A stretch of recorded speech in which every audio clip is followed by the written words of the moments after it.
अस्सलाम वालेकुम नाजरीन, आप देख रहे हैं न्यूज़ टॉक। मैं हूं यशमीन जमाल। एक बार फिर पाकिस्तानी अवाम पेट्रोल की कीमत में कमी से हासिल होने वाले रिलीफ से महरूम रह गए हैं। आलमी मार्केट में तेल की मुसलसल कीमतों में कमी के बावजूद हुकूमत की जानिब से पेट्रोल की कीमतों में कोई खातिर खा कमी सामने नहीं आई है। उल्टा हुकूमत ने पेट्रोलियम लेवी डेवलपमेंट की मद में 8 रुपये 72 पैसे का इजाफा कर दिया है। इससे पहले भी हुकूमत इस माह के शुरू में पेट्रोल सस्ता करने के बजाय पेट्रोलियम लेवी की मद में 10 रुपये का इजाफा कर चुकी है। यानी एक माह के दौरान हुकूमत की जानिब से पेट्रोलियम लेवी की मद में 18 रुपए से जायद का इजाफा किया गया है। और इसकी तौजीह वज़ीर-ए-आज़म साहब ने काबीना से खिताब करते हुए ये बयान की है कि हम इस टैक्स से हासिल होने वाली रकम से कौमी शाहराहों की तामीर करेंगे, जिनमें M9 और M6 के अलावा बलूचिस्तान की कच्ची कनाल का मंसूबा भी शामिल है। हैरत अंगेज तौर पर हुकूमत की जानिब से ये टैक्स सदारती ऑर्डिनेंस के जरिए से आयद किया गया है, क्योंकि कानून के मुताबिक हुकूमत 70 रुपए से ज्यादा पेट्रोलियम लेवी की मद में टैक्स आयद नहीं कर सकती है। लेकिन सदारती ऑर्डिनेंस के जरिए 5th शेड्यूल में मुकर्ररा हद को खत्म कर दिया गया है, जिससे अब हुकूमत को इख्तियार हासिल है कि वो अपनी मर्जी से जितना चाहे पेट्रोलियम लेवी की मद में आवाम पर टैक्स का बोझ डाल दे। दूसरी जानिब माशी माहिरीन इस फैसले पर तनकीद करते हुए इसे हुकूमत की जानिब से मिनी बजट और IMF की शर्त करार दे रहे हैं, क्योंकि उनके ख्याल में हुकूमत ने IMF से पेट्रोलियम मसनूआत में कमी ना करने और कार्बन टैक्स लगाने का वादा कर रखा है, जिसके बायस हुकूमत ने मौजूदा कीमतों में कमी का फायदा आवाम को नहीं पहुंचाया, बल्कि इस रिलीफ को ऐसे मंसूबों में झोंकने का ऐलान कर दिया है जिनके मुस्तकबिल का किसी को कुछ पता नहीं है कि ये मंसूबे कब शुरू होंगे, और जो लागत आज इन मंसूबों की बताई जा रही है क्या उतनी ही रकम में ये मंसूबे पाए तकमील तक पहुंच भी पाएंगे कि नहीं। उसके अलावा सूबे के अमन अमान की सूरत हाल भी यकीनन इन मंसूबों के बरवक्त तकमील में एक बड़ी रुकावट बन सकती है। क्या हुकूमत के पास इस हवाले से भी कोई प्लान मौजूद है, और क्या गरीब अवाम की जेबों से पैसा निकाल कर किसी एक सूबे के मंसूबों पर लगा देने से दीगर सूबों के अवाम एहसास महरूमी का शिकार नहीं होंगे, वो भी तब जब हुकूमत 1400 अरब के PSDP फंड के इजरा के बुलंदोबाग दावे भी कर रही है। अच्छा, उस सूबे की अगर बात करें तो उनका भी जो बजट है उसमें एक बहुत खतीर रकम पड़ी है जो कि अभी तक अनस्पेंट है। और दूसरा मामला जो है वो एक सवाल ये भी ज़ेरे बहस आ रहा है कि क्या पेट्रोलियम मसनूआत की कीमतों में अगर इजाफा हो गया आलमी मार्केट में तो फिर क्या करेगी गवर्नमेंट, फिर उन मंसूबों का क्या होगा जिनका पैसा जो कमी का पैसा वहाँ पे डायरेक्ट करने की बात की जा रही है। And at the same time कुछ पाकिस्तान तहरीक इंसाफ से जुड़े मामला थे, उन पर भी बात करेंगे, क्योंकि कल भी जो फहरिस्त गई जेल में मुलाकात के लिए सब लोगों को मुलाकात नहीं करने दी गई उस फहरिस्त के मुताबिक, तो क्या मामला और PTI की अपनी स्ट्रैटेजी इस वक्त क्या है। अवाम के इशूज़ तो ये हैं जो अभी इब्तदाई में मैंने आपको बताया, लेकिन ऐसा लगता है कि पाकिस्तान तहरीक इंसाफ जो कि अपोजिशन की सबसे बड़ी जमात है, उनका एक ही फोकस है कि इमरान खान से कौन मिलेगा, कब मिलेगा और कैसे मिलेगा। तो मेरा ख्याल है इससे बात को अब आगे बढ़ाने की जरूरत है। हमारे साथ प्रोग्राम में मौजूद है पाकिस्तान मुस्लिम लीग नवाज के सीनियर रहनुमा हैं, एडवाइजर हैं, प्राइम मिनिस्टर के स्टेट मिनिस्टर हैं for culture and heritage, Huzaifa Rahman ने हमें ज्वाइन किया। बहुत शुक्रिया हुज़ैफा आपका, आपके वक्त के लिए। पाकिस्तान तहरीक इंसाफ के सीनियर रहनुमा हैं नईम पंजोता साहब हमारे साथ प्रोग्राम में मौजूद है। बहुत शुक्रिया सर आपका भी, आपके वक्त के लिए। हुज़ैफा रहमान साहब, सर इजाफा हो तो आप लोग फ़ौरन ट्रांसफर करते हैं, पास ऑन करते हैं लोगों के ऊपर। इट मेक सेंस ऑल्सो, हमारी जो मईशत है ज़ाहिर है उसके अंदर इतनी सख्त नहीं है कि वो इजाफा हुकूमत खुद बर्दाश्त कर ले, लेकिन सर जब कमी हो जाए तो उस कमी को तो कम से कम वो रिलीफ जो है वो तो कम से कम आवाम को पास ऑन करना चाहिए ना सर। 1 महीने में 2 दफ़ा PDL की मद में इजाफा किया गया है पेट्रोलियम मसनूआत की कीमतों में। जी बहुत शुक्रिया यशमीन, आपने जो हकायक बताए, कुछ फैक्ट्स बयान किए, और उन फैक्ट्स में जो है वो कुछ रद्दोबदल थी, शायद आपकी अंडरस्टैंडिंग नहीं हो पाई, क्योंकि कल जब प्राइम मिनिस्टर साहब ने इस इशू का पे बात की और इस पर फैसला लिया तो मैं खुद कैबिनेट मीटिंग में मौजूद था। बात यह कि सिर्फ देखने का अंदाज मुख्तलिफ है, गिलास को आप जो है आधा खाली देख रही हैं, हम आधा भरा हुआ देख रहे हैं। मैं सिर्फ आपके सामने रखना चाहूँगा कि दोनों आपने जो बताया कि 2 दफ़ा जो है पेट्रोलियम मसनूआत की कीमतें आलमी मार्केट में कम हुई, लेकिन हमने पेट्रोलियम लेवी बढ़ा दी, यानी पेट्रोलियम मसनूआत की कीमतें हमने भी नहीं की। तो जो लेवी हमने बढ़ाई उसका इमीडिएट अवाम में मुंतकिल कर दिया, वो बिजली की कीमतों की सूरत में किया। ये नहीं किया कि कोई सरकार ने वो पैसे रख लिए और कहा कि ना हम वहाँ रिलीफ देते। अब सरकार है कि गवर्नमेंट है, उसने फैसला करना है कि उसने आइदर पेट्रोलियम मसनूआती कीमतों में रिलीफ देना है। हुकूमत ने ज़ाहिर फैसला किया कि पेट्रोलियम मसनूआत के बजाय बिजली कीमतों में हम ये फ़ायदा जो है वो आवाम को दे सकते हैं, और इसकी भी रीज़न मैं आपको बताऊंगा कि ऐसा क्यों कर रहे हैं हम। और कल आपने जो कहा कि हमने उसका भी फ़ायदा आवाम को नहीं दिया, हम आवाम को उसका जो है इंसेंटिव वो मुंतकिल कर चुके हैं। और वज़ीर-ए-आज़म साहब ने जो बात की सक्खर से कराची, यानी सक्खर से हैदराबाद देन कराची, वो मोटरवे इस जो पैसे की बचत है उससे नहीं बनेगी, बल्कि इसकी बचत से सिर्फ और सिर्फ जो एक बलूचिस्तान की कातिल रोड है जिसके ऊपर तफसीली तौर पर बताया गया कि वो सड़क जो है पिछले तकरीबन कोई 15 से 20 सालों के दौरान 2000 से ज़ायद अमवात हो चुकी हैं, और सड़क को बलूचिस्तान के अंदर कहा जाता है कि कातिल रोड है। तो वो चमन से शुरू होती है खुशदार, और खुशदार से फिर देन बीच में जितने भी इलाके आते हैं और कराची तक आती है। और बलूचिस्तान से जो लोग ताल्लुक रखते हैं, या वहाँ के वज़ीर आला रहे या वहाँ के वफाकी वज़रा रहे, उनके लिए एक ख्वाब है। वो कहते हैं कि वफाकी हुकूमत वादे करती है, ये मुमकिन नहीं कि वो सड़क बने, माजी में कई दफा वादे हुए। तो प्राइम मिनिस्टर ने पूछा कि भाई ये कितने हमारे पास, तो पता चला कि तकरीबन 150 अरब रुपए एक साल में, यानी अगर हम ये आवाम को डायरेक्टली रिलीफ ना दें पेट्रोलियम मसनूआत में, तो ये 150 अरब रुपए हमारे पास आ सकता है। और अगर हम 2 साल में इसको मुकम्मल करें तो 300 अरब रुपए हो जाएगा। तो वजीर आज़म ने इमीडिएटली वो फायदा आवाम को मुंतकिल कर दिया। और जो बात आप यहाँ पर बैठकर करती हैं, बाकी दोस्त करते हैं कि बलूचिस्तान का एहसास महरूमी, बलूचिस्तान का एहसास महरूमी, हमने आपकी बात को बड़ा करते हुए बस आखिरी बात मैं कर रहा हूँ, फिर आप बिल्कुल, तो वो मरकज ने वो सारा फायदा, सारा रिलीफ बलूचिस्तान की आवाम को दे दिया और कहा कि उन पैसों से ये सड़क बना। नहीं सर, देखिए मैंने आपकी बात सुन नहीं किया कि आप बैकग्राउंड सेट करने ताकि आपको गिला ना रहे, लेकिन सर जो आप बात कर रहे हैं ना सर, बलूचिस्तान के एहसास महरूमी का हमें बहुत फिक्र है, बहुत एहसास है। हम चाहते हैं कि वो एहसास महरूमी खत्म हो। 91 बिलियन का कैश सरप्लस बजट है इस वक्त बलूचिस्तान का अपना। पीएसडीपी की एक खतीर अमाउंट, बिल्कुल कोई 10-15% आप लोगों ने खर्च किया है, वो आप लोगों के पास अलग पड़ी हुई, आप लोगों ने उसको अभी तक एग्जॉस्ट नहीं किया है। सर इस वक्त पूरे मुल्क के अवाम जो है ना एहसास महरूमी का शिकार है, महंगाई से लड़ के थक चुके हैं। सर मैं यहाँ पे इस्लामाबाद में बैठकर जो ऑलरेडी अपनी सैलरी पे एक बहुत मैसिव लेवल का टैक्स दे रही हूँ, मैं क्यों सर फर्दर टैक्स दूं बलूचिस्तान की सड़क बनाने के लिए? जी, अब बड़ी आपने जायज बात की। अब आप सुन लें कि ज़ाहिर है किसी एक हुकूमत की रिस्पांसिबिलिटी है, सिटीजंस की रिस्पांसिबिलिटी नहीं है। अच्छा, अब मैं इसमें बात मुझ से सुन ली जी, बताऊं कि जाहिर है ये मैं किसी एक हुकूमत की जिम्मेदारी नहीं डाल रहा, लेकिन जाहिर है पिछले 70 सालों में माजी की जितनी भी हुकूमतें रहीं, पाकिस्तान जाहिर है कर्ज के अंदर डूबता चला गया। और अब हम इस वक्त एक IMF प्लान के अंदर मौजूद हैं। एक बात तो मैं आपको बता रहा हूँ आपके पैगाम के तवज्जुह से, कि हम बराह रास्त पेट्रोलियम मसनूआत की कीमतों में कमी की जब बात करते हैं तो हम IMF के एक लोन के अंदर मौजूद हैं। तो IMF कहता है कि जी आप ये आवाम को रिलीफ, आप ये हमारा कर्जा जल्दी जल्दी उतारें, हमें पैसे दे दें हमारे कर्जे की मद में। तो हुकूमत ने हर चीज़ को टेक्टफुली डील करना होता है। जब आप पेट्रोलियम मसनूआती कीमतों में कमी की बात करते हैं तो वो क्या कहते हैं, वो कहते हैं जी आप सुन लें मेरी बात, अब मुकम्मल होने दें। वो कहते हैं जी आप लेवी बढ़ा दें और लेवी की मद में जो पैसे आपके कलेक्ट होंगे वो हमारा कर्ज की अदायगी में चले जाएंगे। तो हमने जाहिर है एक अपने दोस्त को नाराज भी नहीं करना, जाहिर है जिसके साथ हम एक लोन एग्रीमेंट की बाइंडिंग में मौजूद हैं, हमने उसको टेक्निकली वो पैसा जो है एक ऐसे सूबे को दे दिया जिसका एहसास महरूमी जरा बढ़ा हुआ है। तो बजाय ये कि हम वो पैसा जो है रिलीफ की बात करते हैं पेट्रोलियम मसनूआती कीमतों में, और IMF वो रिलीफ देने ना देता और वो पैसा फिर IMF के पास ही वापस जाता। सर ये तो ना मैं आपकी जानिब दोबारा आती हूं, बड़ी बात है, मैं आपकी जानिब दोबारा आती हूँ सर। यहाँ पे ना इनडायरेक्ट टैक्सेशन हमारे मुल्क में बहुत हाई है, रिग्रेसिव टैक्सेशन का मॉडल हम इस मुल्क में फॉलो करते हैं। आज हमारे मुल्क में नहीं है, भारत हमसे ज्यादा तरक्की याफ्ता है, वहाँ आपसे टैक्सेशन है। जितने थर्ड वर्ल्ड कंट्रीज हैं जहां हम डायरेक्ट टैक्स नहीं दे सकते, वहां निजाम नहीं है, वहां इनडायरेक्ट टैक्स ही होता है। टैक्स और गवर्नमेंट एक्सपेंडिचर जो है ना प्रोपोर्शनल चलता है। वहां पर जब टैक्स ज्यादा लेते हैं तो वहां पे सेहत की सहूलियात, तालीम की सहूलियात, सारी बेसिक नेसेसिटीज गवर्नमेंट प्रोवाइड करती है, state of the art provide करती है। आप जरा चेक कर लें, भारत के अंदर हमसे कम सेहत की सहूलियात है, तालीम की सहूलियात है, इंफ्रास्ट्रक्चर है। जरा अपने प्रोड्यूसर साहब से कहें कि अभी गूगल पे सर्च कर लें। मेरा बेंचमार्क नहीं है ना सर, उधर पॉवर्टी इतनी ज्यादा है, मेरा भारत बेंचमार्क नहीं है, मेरा भारत मेरा बेंचमार्क तो डेवलप्ड ममालिक होंगे ना। वो एक बढ़ती हुई इकोनॉमी है, दुनिया की चौथी पांचवी बड़ी मईशत है। चले मुझे पंजोता साहब को गुफ्तगू में शामिल करने दें। ये इशू ऐसा था, बड़ी लंबी बात होगी, पंजोता साहब यहाँ पे मौजूद है सर, माजरत, लेकिन ये इशू ऐसा था कि आई हैड टू। आप लोगों से भी सर गिला है, वैसे गिला ये है कि आप लोग जो है ना वो अपनी इस उलझन में पड़े, और उलझन भी आप लोगों की ना बड़ी छोटी हो गई है, बड़ी उलझन को भी आप भूल गए हैं। उलझन ये है कि अडयाला कौन जाएगा इमरान खान साहब से मिलने के लिए, इसके आगे आप लोग भी नहीं सोच रहे सर। ये देखें टैक्सेस पे टैक्सेस, PDL लग रहा है, गवर्नमेंट उसको जस्टिफाई भी कर रही है, बल्कि मैंने देखा कि हमारे जो इन्फॉर्मेशन मिनिस्टर हैं वो तो सहाफियों से एक्स पर भी उलझ रहे हैं कि आप क्यों गलत इल्जामात लगा रहे हैं, हालांकि हम ये देख रहे हैं कि रिलीफ तो पास ऑन नहीं हो रहा। ऑपोजिशन पिक्चर में नहीं है सर, ये आपका काम है इनको चेक करना, हमारा नहीं। बहुत शुक्रिया यास्मीन, आपने मौका दिया। देखें, पहली बात तो ये है कि हमारा जो मकसद है वो ये है इस मुल्क के अंदर रूल ऑफ लॉ हो। इमरान खान अगर आज अडयाला जेल के अंदर हैं तो वो इस मुल्क की खुददारी के अंदर के लिए हैं। वो चाहते हैं कि हमारे अदारे आज़ाद हों, वो चाहते हैं कि हमारी खारजा पॉलिसी आज़ाद हो, हम किसी के ताबे नहीं हैं, और इसी की वजह सज़ा आज वो देख रहे हैं। तो लिहाजा हमारा मकसद तो बड़ा क्लियर है।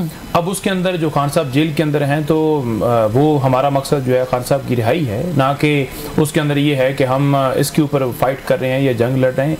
एक SOPs तय किए गए हैं खान साहब, क्योंकि जेल में उनसे मिलने का एक तरीकाकार वाज़ह किया गया है और इस्लामाबाद हाई कोर्ट का हुक्म भी उसके अंदर मौजूद है, जेल मैनुअल मौजूद है, उसके मुताबिक ना मुलाकात की इजाज़त है। मतलब ये आप देख लें कि लिस्ट के अंदर तो चले हो गया कि मेरा कल नाम था, नहीं जाने दिया, 4 लोग उसमें ड्रॉप कर दिए गया, 2 लोगों को अलाउ किया गया, जिसमें से एक का नाम भी नहीं था, नाम भी नहीं था, जगह रिप्लेस करके 3 और लोगों को शामिल किया गया। अच्छा 3 की, जैसे फैसल चौधरी साहब हो गए, उसके साथ जो बाकी अली इमरान हो गए और राय सलमान हो गए, तो मतलब उनको शामिल किया गया। किसने शामिल किया? जेल हकाम ने। ठीक है जी, बैरिस्टर गौहर का नाम आ रहा है कि वो लेकर गए उनको साथ। अब देखें, नहीं उन्होंने क्या लेकर, वो थोड़ी उन्होंने कहना है कि आप इनका काट के इनका दीजिए। जो कोऑर्डिनेटर्स हैं, जो लिस्ट एक प्रॉपर दी गई है, उसमें गौहर साहब की मुशावरत के साथ वो तमाम तर लिस्ट जो फॉरवर्ड की गई है, जो राजी साहब ने फॉरवर्ड की है, वो एक बंदे कमेटी बनी है ना, वो प्रोसेस हमने किया, तो वो क्यों कहेंगे कि ये इनको रहने दें और इनको लेकर आए?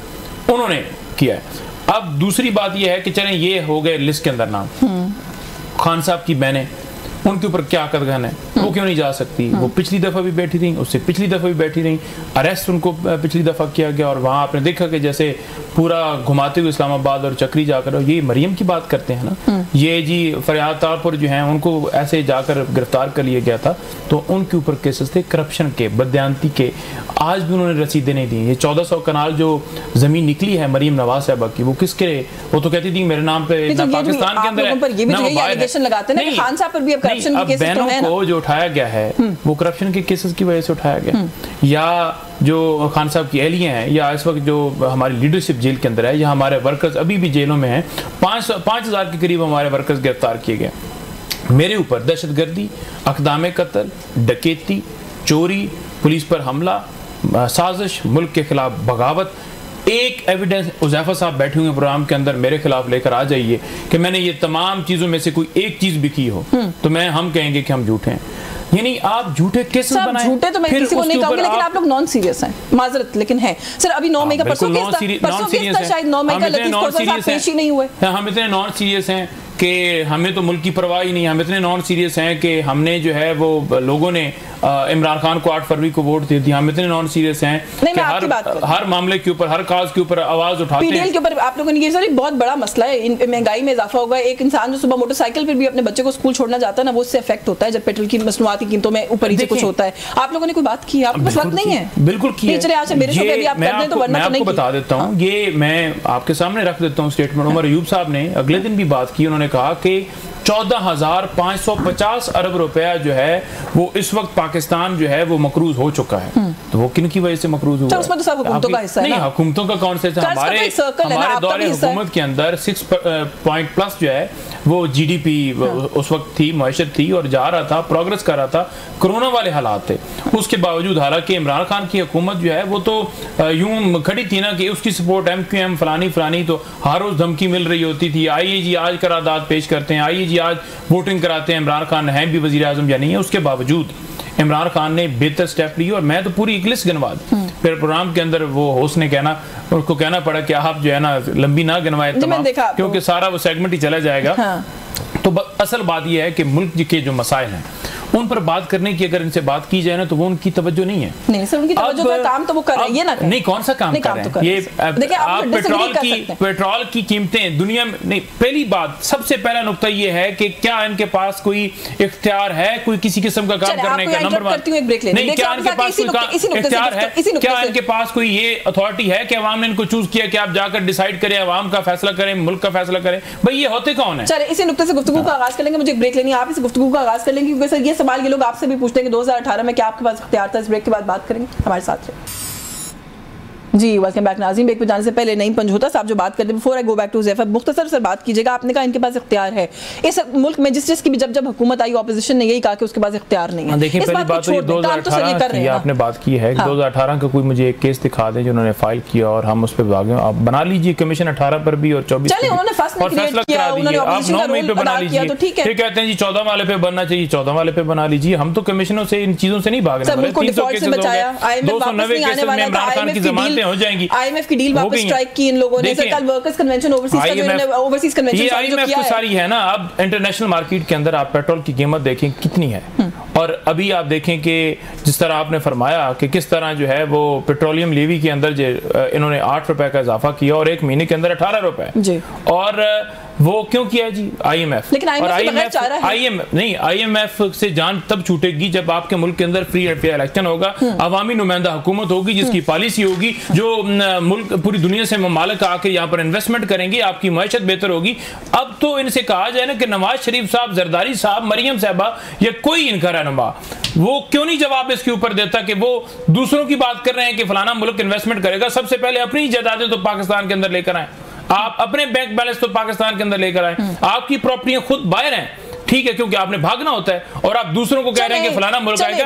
1 रुपए की इन्वेस्टमेंट क्या आई है 2 सालों के अंदर, या जितना भी टाइम हो गया जब से इनकी हुकूमत आई है, या PDM वो सारी नहीं, ओवरसीज पाकिस्तान, कौन से ओवरसीज पाकिस्तानी जो आप किराए पर लेकर आए उनकी बात कर रहे हैं? अच्छा सर, उनको छोड़ देंगे जो 4.1 अरब डॉलर आया है, ओवरसीज पाकिस्तानी जिनका वोट इन्होंने खत्म कर दिया, 4 अरब डॉलर का हाईएस्ट आया है, वो तो नहीं ना सर किराए पे आए। देखें, बात ये है कि ये सारे के सारी सिर्फ ड्रामागिरी है, एडवर्टाइजमेंट है, इश्तिहारात दे दिए जी, टिकटॉक बना दीजिए, फलाना मनसूबा कर दिया, ये कर दिया, कुछ भी नहीं है।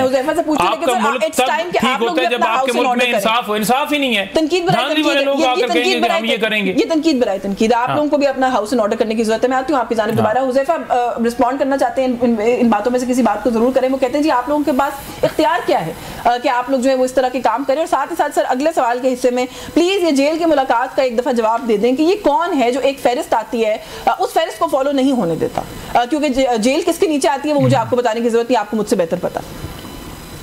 जी बहुत शुक्रिया। मैंने अपने भाई पंजूदा साहब की गुफ्तगू बड़ी गौर से सुना और आपके भी सवालों को बड़े गौर से सुना है, तो मैं चाहूँगा कि आप भी मुझे बड़े तहम्मुल से सुनें, क्योंकि ज़ाहिर है आपका इस वक्त काम जो है वो गुफ्तगू को रोटेट करना और जो मुनासिब सवाल बनता हो वो करें। जी जी जरूर। मैं सिर्फ जी मैं पहली बात तो ये कि मैं पंजूदा साहब के मुतालिक नहीं कह रहा, लेकिन मेरी अपनी मेरा अपनी जमात में भी इस पे मेरे यही राय है। और ज़ाहिर है चूँकि इस वक्त प्रोग्राम में मेरे सामने जो है तहरीक इंसाफ की नुमाइंदगी पंजूदा साहब कर रहे हैं, उनके साथ भी मेरा यही मौक़िफ़ है। पहली बात तो ये है कि इंसान की जो शख्सियत है वो उसकी ज़बान के नीचे पिन्हा होती है, और पंजूदा साहब ने जो गुफ्तगू की वो मैं आपके व्यूअर्स पे छोड़ता हूँ, क्योंकि मैं किसी एक बात पे कमेंट नहीं करूँगा। लेकिन मुझे 32 साल लगे हैं जिस जगह में बैठा हूँ, मुझे 32 सेकंड लगेंगे मैं पंजूदा साहब की जगह पर चला जाऊँगा। मैं किसी पे भी ज़ाती हमला नहीं करता, और आप पर तो खैर बिल्कुल भी नहीं कर रहा, और मैं होता कौन हूँ किसी भी इंसान के ऊपर ज़ाती हमला करने का।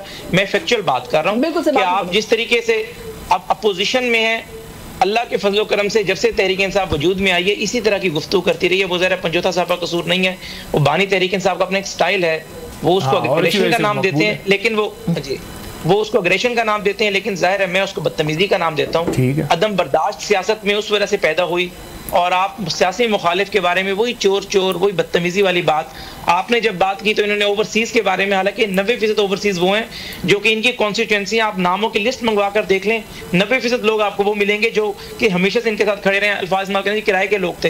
तो इस तरह की बात, इस बात को मैंने कहा कि मैं इस तरह की गुफ्तगू और इस तरह की ज़बान इस्तेमाल करना बड़ा आसान होता है, लेकिन बहुत मुश्किल होता है जो ज़बान मैं इस्तेमाल कर रहा हूँ कि मैंने दलील से बात करनी है। अगर मेरी बात इनके दिल में उतर गई या व्यूअर के दिल में उतर गई तो बड़ी बात है। अब आपके सवाल, हाँ अब मैं आपके सवाल पर आ जाता हूँ। एक तो पहली बात तो ये है कि जो आपने बात की IMF की बात की, हमने IMF का मुआहदा जिस तरीके से भी बहाल किया, फैक्चुअल बात यह है कि उस IMF के मुआहदे को लोग खत्म कर चुके थे, और IMF पे एक एतमाद जो पाकिस्तान से IMF का टूट गया था, इसलिए आज IMF एक छोटे छोटे रिलीफ देने के ऊपर भी कहता है कि आप रिलीफ ना दें और टैक्सेशन बढ़ाते चले जाएं।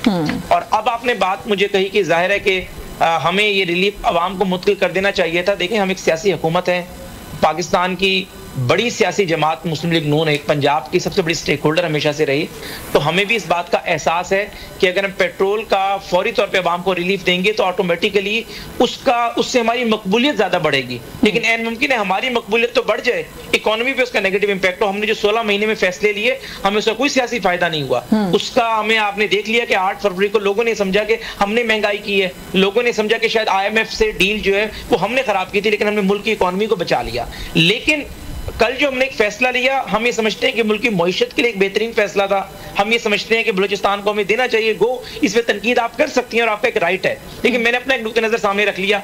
आप हर बात में कहेंगे हमने इनसे बात नहीं करनी, ये चोर हैं, चाहे जरदारी साहब की बात है, चाहे फरियाल तालपुर साहिबा की बात है, चाहे मरियम नवाज साहिबा की बात है।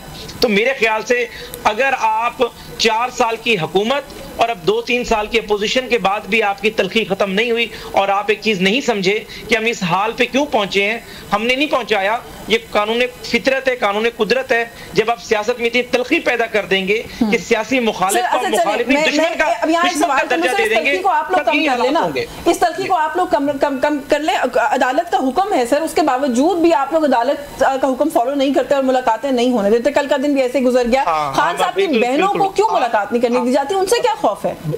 बहुत शुक्रिया। आपने अभी खुद ही कहा, मुझे नहीं इसकी चूंकि एग्जैक्ट मालूमात जब जिस बात की मुझे ना पता हो मैं उस पर कभी भी कन्फेस नहीं करता, लेकिन आपने कहा जी बैरिस्टर गौहर साहब उन्हें ले गए थे, तो मुझे बता दें कि जिन लोगों के गलत नाम शामिल किए थे जेल सुपरिटेंडेंट ने, जो बकौल इनके कि नाम इनका था डाल किसी और का दिया, तो फैसल चौधरी साहब ना मिलने जाते, बाकी लोग ना मिलने जाते। खान साहब कहते मैंने मिलना ही नहीं इन लोगों से। जिन लोगों का नाम लिस्ट में था वो वहां मौजूद थे, उनको जेल इंतजामिया ने अंदर नहीं जाने दिया। आपको सवाल का जवाब देना, वो मैं इनसे ले लूंगी। नहीं है, ये बिल्कुल गलत फैक्ट्स हैं।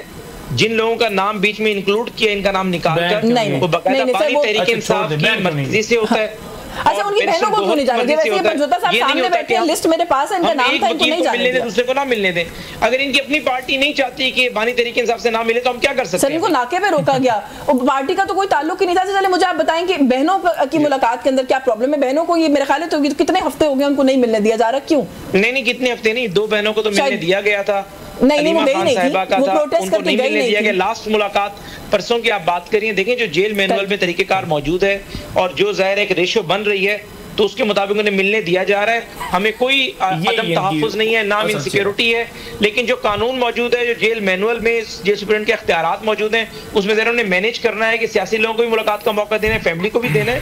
तो अगर अपनी फैमिली में से जो नॉमिनेशन ये देंगे उनको मुलाकात करने देनी चाहिए और हम करने देते भी हैं। अलीमा खान मुलाकात दूसरी बहनों को पिछली दफा भी इजाजत दे दी थी, उनको नहीं जाने दिया। अलीमा खान का इशू, मैं कभी किसी के खानदान पे तनकीद करना मुनासिब नहीं होता। जब आप एक उंगली किसी की तरफ करते हैं तो 4 उंगलियां आपकी तरफ होती हैं, लेकिन चूंकि आपने स्पेसिफिकली सवाल कर दिया, अलीमा खान साहिबा का मसला ये है कि इनकी अपनी डोमेस्टिक पॉलिटिक्स की वजह से सारा कुछ हो रहा है, वरना अगर बानी तहरीक इंसाफ की 2 बहनों को मिलने दे सकते हैं तो तीसरी को क्यों मिलने देंगे? ठीक हो गया, मैंने आपके आज तक 2-3 पॉइंट्स में मुझे इजाजत देंगे। एक ब्रेक का वक्त हो रहा है, व्यूअर्स हमारे साथ रहिए। जी वेलकम बैक नाज़रीन। ब्रेक पे जाने से पहले जो गुफ्तगू कर रहे थे हुज़ैफा रहमान साहब, पंजोता साहब, वो कहते हैं जी कि आपका नाम लिस्ट में था, जिनका नहीं था उनको अगर आपकी पार्टी के चेयरमैन ले गए तो वो तो जिम्मेदार नहीं है ना, ये आपकी पार्टी का अपना मसला है, कोई ये इनका मसला नहीं है। दूसरा, उन्होंने बहनों का भी यही जवाब दिया, उन्होंने कहा अलीमा खान साहिबा नहीं अंदर जा सकती क्योंकि ये पार्टी की या कोई डोमेस्टिक पॉलिटिक्स है वहाँ जो चल रही है। पहली बात तो ये है ना कि नवाज शरीफ जब जेल में थे ना, 100 से ऊपर लोग उनसे जाकर मिलते थे, प्रोटोकॉल उनको हासिल थे, शाही प्रोटोकॉल के अंदर वो रहते थे, उनको AC वाले कमरे के अंदर उनकी मीटिंग्स होती थी, पूरा उनको हर तरह का वो था मिला हुआ। इलाज भी करवाने के लिए जैसे वो बाहर गए या ओवरऑल वहाँ पर उन्होंने टेस्ट भी करवाने थे, तो हर जिस मर्जी से हॉस्पिटल से कोई डॉक्टर आए, पूरी उनको आज़ादी हासिल थी। आज भी हम वो अदालत के आर्डर लेकर घूम रहे हैं कि उनसे बच्चों की फ़ोन पर बात करवा दी जाए, अदालत ने हुक्म दिया है। डॉक्टर की नहीं है sir, I think Aleema Khan साहिबा ने किसी ने कंफर्म किया कि बात हुई है खान साहब की बेटों से। हर हफ्ते के लिए जो है वो अदालत ने जो हुक्म दिया वो उस पर अमल नहीं, क्योंकि एक आध दफ़ा करवा दी तो बस करवा दी। ओवरऑल पहले 4 दफ़ा हुई थी, उसके बाद अगर एक दफ़ा हुई है तो ओवरऑल 6 महीनों के अंदर जो है वो 5 दफ़ा हुई, जो कि हफ्ते में 1 दफ़ा करवानी है और महीने में तो फिर 4 कॉलें होगी ना। उसके साथ से आप 6 लगाएं तो 6 24 बन गए, तो 24 कॉलें क्या हुई हैं? नहीं हुई, 5 हुई होंगी, तो लिहाजा वो नहीं करवाई जा रही। डॉक्टर चेकअप करने के लिए नहीं जा पा रहा। आज हमने TCS करवाया क्योंकि कल ज़हीर अब्बास वहां पर ऑर्डर लेकर गए हुए थे, साथ गिल साहब भी थे, उन्होंने मिलना भी था, ज़हीर अब्बास का नाम भी था। तो आप ये बताइए कि पार्टी ने ज़हीर अब्बास का नाम रिप्लेस कर दिया, हालांकि पार्टी खुद भिजवा दी है। पार्टी ने न्याजुल न्याजी जो तर्जुमान है उनका नाम रिप्लेस कर दिया। मेरा नाम सलमान अकरम राजा को पार्टी ने जाकर रोक दिया, वो बैरिया वाले उधर चौक पुलिस ने, और मुझे पुलिस ने रोका, और फिर मैं जो है पार्टी के रुकने के बाद मैं फिर कैरी डब्बे के अंदर जो पिकअप थी उसके अंदर बैठ के डाला, जेल के सामने पहुंचा। नहीं, आप तो अपनी वजह से नहीं रुक गए सर, आप तो इसलिए रुक गए कि आप उनकी बहनों के साथ थे। मे बी आपने मैं उस तरफ से नहीं था, मैं इस तरफ से आया था, वो आई थी बैरिया वाली, उधर सलमान अकरम राजा साहब थे, ठीक है जी, तो उन्होंने नहीं जाने दिया। तो ये एक गलत प्रोपेगेंडा, इनसे यही इनकी असलियत है। जो बात इनसे पूछ लो ना, उसका असल चेहरा इनके इस बयान से आप लगा लें ये कितने सच्चे हैं और कितने झूठे हैं। नंबर 2 बात देखिए, फैसल चौधरी साहब गए इस मैटर को नहीं आप छोड़े, नहीं छोड़ना चाहिए ना सर। ये देखिए ना, नहीं वो चले गए, उनसे पूछे ना, उनसे पूछे, उसका जवाब हुज़ैफा ने दिया ना, इसलिए पूछे। उन्होंने कहा जी कि जिन लोगों को वो चाह रहे थे गौहर साहब ले गए। नहीं गौहर साहब कम से कम गौहर साहब कोऑर्डिनेटर हैं और उसके साथ राजा साहब हैं, उन्होंने मिलकर मुतफिका तौर पर जो 5 रुकनी कमेटी बनी है, रात को लिस्ट जो है वो एक दिन पहले डिसाइड हुई है। और उसके लेकिन आपका ये जो एक्सप्रेशन था सर ना कि वो जो चले गए, उससे फिर इनकी बात सच्ची लग रही है कि इंटरनल पार्टी प्रॉब्लम है। देखिए बात ये नहीं है, आप अप्रूव क्यों, देखिए वहां पर जो मौजूद लोग थे, जो आए हुए थे, जिनका नाम लिस्ट के अंदर था, आप उन्हें क्यों अंदर नहीं लेकर गए? और जब वो उनको आप नहीं लेकर जा रहे, आपने 2-3 और लोगों को शामिल कर दिया है, तो ये जेल इंतजामिया ने किया है ना, पीटीआई ने तो नहीं भिजवाया ना कि आप जो है वो इनका रिप्लेस करके इनको डाल दीजिए। तो ये गलत एक इंप्रेशन है। दूसरी बात, हालांकि एहतजाजन वहां पर गौर साहब ने कहा कि मेरे तमाम पुलिस को नहीं जाने दिया जा रहा, जिनके नाम थे लिस्ट में, तो मैं भी नहीं जा रहा। तो फिर और दोस्तों ने कहा कि आप चले जाइए, क्योंकि खान साहब से चलो किसी न किसी की तो मुलाकात हो जाएगी। बहरहाल दूसरी बात उन्होंने की कि वहाँ पर पहुँचने के लिए जो है वो मैं नहीं जाना चाहता जहाँ पर नहीं मैदर पंजोता साहब खड़े हैं। बिल्कुल आप मेरी जगह पर नहीं पहुँच सकते, फिर तो आपको वजारत से भी जाना पड़ेगा, फिर आपको असूलों के साथ के ऊपर खड़ा होना पड़ेगा, फिर आपको केसेस भी बर्दाश्त करने पड़ेंगे। इस मुल्क में स्ट्रगल की होगी, किसी और की स्ट्रगल को साहब ने कौन से नून लीग के लिए केसेस बर्दाश्त किए? बात ये है हो जाएंगे सर, नहीं मैंने तो नहीं किया ना, पीटीआई ने तो नहीं किया ना। देखें बात ये है कि उसके लिए आपको फिर डंडे खाने पड़ेंगे, आपको जख्मी होना पड़ेगा, आपको अडयाला जेल हर रोज जाना पड़ेगा, आपको जो है वो हर जगह पर डट के खड़ा होना पड़ेगा। आपको हर नहीं कौन सी पार्टी ने किया, किसने किया? नहीं पीटीआई के दौर में क्या जलसों पर पाबंदी थी? आप तो फिर एक ही चीज पर आ जाए ना। नहीं पीटीआई के दौर में मेरी जात पे बात हो रही है ना, दौर में तो ऐसे कदावर से मेरी जात पर बात हो रही है ना, नून लीग के ऐसे कदावर सियासतदान जेल में थे सर, जिनके ऊपर कुछ साबित नहीं हुआ आपके दौर में। शाहिदा खान अब्बासी, मिफ्ता इस्माइल, एहसन इकबाल, राना सनाउल्लाह, साद रफीक, सलमान रफीक, मैं बड़े नाम ले सकती हूं। देखिए बात ये है कि जितने भी केसेस बने थे ना नवाज शरीफ और इन तमाम लोगों पर, ये तमाम के तमाम पहले थे। 2017 के अंदर बदयांती की बुनियाद पर नवाज शरीफ साहब फारिग हुए थे। पीटीआई ने, इमरान खान ने केसेस नहीं बनाए थे।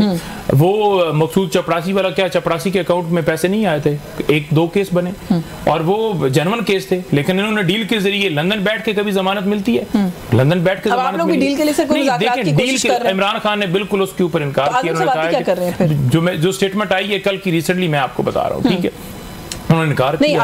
और मुझे टास्क मिला है। नहीं देखिए मैंने आपको बताया ना कि कल खान साहब ने स्टेटमेंट दी है कि मैंने अपनी जात के लिए किसी को नहीं कहा कि आप जाकर मेरे लिए जो है वो मिन्नत करें, तरला करें, या इस तरह को जो एक्सप्रेशन दिया जा रहा है कि इमरान खान जो है वो लेट गया है, डील कर रहा है, डील करना चाहता है, इस तरह की तमाम बातों की तरदीद की। उन्होंने कहा कि अगर कहीं पर भी जो पहले बात हुई थी या कहीं पर भी अगर बात हुई तो डेफिनेटली वो मुल्क की मफाद की बात होगी। आपको वैसे चुप कराएं फिर आप लोग? नहीं देखिए मैं कंफ्यूज कर रहे हैं ना, वो कंफ्यूज कर रहे हैं। देखिए उनकी बात हुई होगी जिस तरह से भी हुई होगी, इन्होंने, क्योंकि आवाज़म सवाती साहब खुद बात कर रहे हैं कि मैंने खान साहब को कहा और खान साहब जो है उस पर नहीं, क्योंकि उन्होंने कहा कि इन पर भरोसा नहीं है, ये है वो, जो उनकी बातें हैं। लेकिन जो कल की स्टेटमेंट आई वो बड़ी वाज़ेह है, हमारी तरफ से पॉलिसी भी आ चुकी है और हमने उस पर बयान भी दे दिया है। अच्छा, इमरान खान साहब की मुलाकात से जुड़ी एक बात है, हुज़ैफा साहब से पूछूं, आप कुछ और कहना चाह रहे हैं? मैं एक और कहना चाहता हूँ। उन्होंने कहा कि किराए के लोगों की बात की है, आप दिल पर हाथ रख के कह दीजिए कि जितने ये लोग ओवरसीज पाकिस्तानी आए थे, इनको आप स्पेशल तौर पर वहाँ एक मुनज़्ज़म प्लान के तहत उनके वीजे, ये वो सारा प्रोटोकॉल करके आप नहीं लेकर, नहीं फैसिलिटेट करना है तो आप उनको वोट काट देना, आप उनको वोट काट देना। ओवरसीज इतने खैर खां ओवरसीज पाकिस्तानी आप उनकी जदादें महफूज करें, उनकी जदादों पर कब्जे हो रहे हैं। आप इधर इंप्रेशन देना चाहते हैं कि ओवरसीज पाकिस्तानी हमारे साथ खड़े हैं, तो हमें नहीं पता कि ये एक फिक्स मैच खेला जा रहा है, एक प्रोग्राम बनाया गया है जिसके तहत आप दुनिया को दिखाना चाहते हैं कि ओवरसीज पाकिस्तानी नवाज शरीफ के साथ खड़े हैं। देना आप, फिर पता चल जाए कि वो किधर खड़े हैं। अगर कोई ओवरसीज पाकिस्तानी आपकी हिमायत करे तो हिमायत उनकी करे। मैं कह रहा हूं अभी वोटिंग करा लें ओवरसीज पाकिस्तानियों की, आप हक दे देना। अच्छा चल, मैं जरा हुज़ैफा, क्योंकि वक्त थोड़ा सा महदूद है सर, ये जो इमरान खान साहब से मुलाकात वाला मामला है ना सर, इसके ऊपर जुनैद अकबर साहब कहते हैं जी कि हम कुछ अर्सा बर्दाश्त करेंगे, लेकिन अगर ये मुलाकातों को इसी तरह रोकने की कोशिश की गई तो हम सड़कों पर निकलेंगे। वो पहले भी सड़कों पर निकलने की बात कर चुके हैं। अच्छा, दूसरी तरफ अभी ANP भी कह रही है कि हम कुछ अर्सा देखेंगे, अगर 18वीं तरमीम पे अमल नहीं होता तो हम भी सड़कों पर निकलेंगे। अच्छा, फिर एक ग्रैंड अलायंस जो अपोजिशन का बन रहा है उसमें मल्टीपल पार्टीज हैं, वो भी कहते हैं कि हम कुछ अर्से में हम जो है वो तहरीक का ऐलान करेंगे, हम भी सड़कों पर निकलेंगे। सर कैसे चलाएंगे गवर्नमेंट ऐसे में, आपके सिवाय आपके सारा पाकिस्तान, सारी पॉलिटिकल पार्टी सड़कों पर आ जाए? जी बहुत शुक्रिया। मैंने पंजोता साहब ने जितनी भी गुफ्तगू की, जितनी भी जो बातें उन्होंने कही, मैंने बड़े तहम्मुल से सुनी और अपनी बारी का इंतजार किया। जी जी, तो मैं समझता हूँ वो भी तहम्मुल से सुनेंगे। बिल्कुल। मेरे भाई ने कहा कि जी इन्होंने कौन सी स्ट्रगल की है, चूँकि ज़ाहिर है मालूमात की कमी है। मैं आपके ऑन एयर चैनल पर आपको बता दूं कि मैं 2017-18 में जंग दी न्यूज़ एडिटोरियल बोर्ड का हिस्सा था, जियो के एज इन्वेस्टिगेशन सेल हेड कर रहा था। 18 में मेरा कॉलम फवाद चौधरी साहब मेरे भाई हैं, दोस्त हैं, उन्होंने बैन करवाया। जियो के ऊपर मुश्किल वक्त था, शकील रहमान को अरेस्ट किया। दो रास्ते थे, मैं रिजाइन करूं या जियो में रहूं और जियो चल जाए। मैंने रिजाइन किया। उसके बाद उस्मान बुज़दार साहब ने मुझ पर 17 मुकदमात दर्ज किए डेरा गाजी खान में, मुख्तलिफ मुकदमात। FIA में बशीर नाम मेमन साहब नून लीग का हिस्सा बन गए, लेकिन ज़रा इन पे प्रेशर होगा। इन्होंने पीका तो आज बनाए, मेरे कॉलम्स पर मुझ पर 2 जो है वो साइबर क्राइम के पर्चे FIA में दर्ज किए। नैब ने मेरे खिलाफ, नैब मुल्तान ने एक झूठी एसेट बियॉन्ड मीन की इंक्वायरी शुरू कर दी। जब वो supreme court of Pakistan case पहुंचा तो उन्होंने कहा एक बंदा कभी ओहदे पे ही नहीं रहा, आपका दिमाग खराब है। लेकिन मुझे इसकी तशहीर की कोई ज़रूरत नहीं है। मैं ज़रा एक नज़रिए के तहत खड़ा हूँ और ज़ाहिर है पंजोता साहब भी एक नज़रिए के तहत ही खड़े हैं और जो स्ट्रगल कर रहे हैं हर पॉलिटिकल वर्कर, मैं पॉलिटिकल वर्कर के हैसियत से अप्रिशिएट ही करूँगा। नज़रिया गलत सही हो सकता है, लेकिन इनकी नुक्ते नज़र से नज़रिया अगर ठीक है तो स्ट्रगल भी कर रहे हैं, लड़ भी रहे हैं। मैं इनकी लॉयल्टी पे बिल्कुल बात नहीं करूँगा। तो बात ये कह देना कि वो क्या कर रहे हैं, वो क्या कर रहे हैं, बात आप अपनी बात करें। और आपकी गुफ्तगू में इतनी जान होनी चाहिए कि आप सियासी मुखालिफ को चोर लुटेरा गालम गलोच बदतमीजी किए बगैर अपनी गुफ्तगू से अपने व्यूअर को कन्विंस कर लें, बजाय कि आपको अपनी गुफ्तगू से किसी को कन्विंस करने के लिए बदतमीजी, जज्बात या तेजी से गुफ्तगू करनी चाहिए। गुफ्तगू में तहम्मुल भी हो सकता है, अपनी बात आप कर देते हैं, बाकी तो ज़रा महफिल जाना है वो डिसाइड करती है कि आप ठीक हैं, आप ठीक हैं। अब बात मैं आपके सवाल पे सिर्फ आ जाता हूँ। देखिए मैं अपनी बात पर उसी तरीके से कायम हूँ। मेरे भाई से जवाब बन नहीं पा रहा था वो वाला कि फैसल चौधरी साहब कैसे चले गए, और बैरिस्टर गौहर साहब जो है वो बेशक कोऑर्डिनेटर हैं और उन्होंने फिर कहा कि नहीं जी आपसे मुलाकात आप कर लें, बाकी किसी को नहीं जाने दे रहे। ये ऐसी बात हरगिज नहीं है। कंसेंट होती है जेल सुपरिटेंडेंट की और बानी तहरीक इंसाफ की।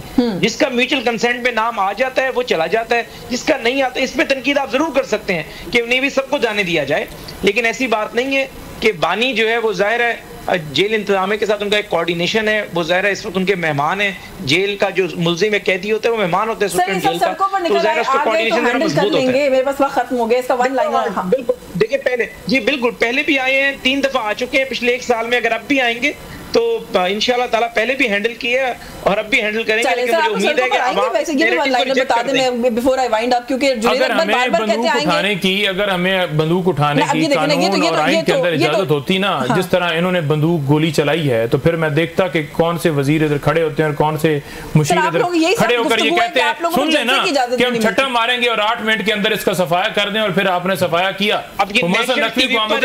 दिन में रात में जो है ना वो दिन के अंदर तारे ना दिखा देते तो आपको नजर आ जाता। नहीं बदमाशी ये कह रहे हैं कि जो जैसे हमने पहले ट्वीट किया, क्यों भाई किसको, क्या नवाज शरीफ को किसी ने रोका था? नवाज शरीफ साहब जो आए हैं उधर लाहौर के अंदर, ठीक है, हालांकि इख्तियारी थे, जलसा करके चले नहीं गए, कबूतर उड़ाए, सारा दिया क्या हमको, एक अलग चीज है। लेकिन बिलावल आए, पूरे पाकिस्तान को चीरते हुए आए, पंजाब के अंदर से गुजरते हुआ है, यहाँ पहुंचे, वो एक अलग बात है। उनकी टांगे वो कांटे, क्या पता नहीं जो जुमला है, तो वो कांपे टांग गई। तो लिहाजा जब वो आए तो क्या उनको किसी ने रोका था? इसी तरह इनको किसी ने रोका? नहीं, तरीकाकार कौन सा? नहीं, जुमले बोलेंगे, बात करेंगे। अगर हमारा तरीकाकार गलत होता तो अवाम 8 फरवरी को रिजेक्ट कर देती। अवाम ने तो आपको मुस्तरद किया क्योंकि आपका तरीकाकार किसी और नशिस्त में आपसे बात करेंगे कि आप लोगों ने आना भी है कि नहीं, उसको लेकर भी बड़ा तजाद। आपकी पार्टी में वक्त खत्म हो गया। बहुत शुक्रिया हुज़ैफा रहमान साहब सर आपका, आपके वक्त के लिए। नईम हैदर पंजोता साहब से थैंक यू सो मच। आप भी प्रोग्राम में तशरीफ लाए, आपने वक्त दिया। न्यूज़ टॉक से व्यूअर्स आज के लिए बस यही कुछ। मुझे इजाजत दीजिए, अल्लाह हाफिज़।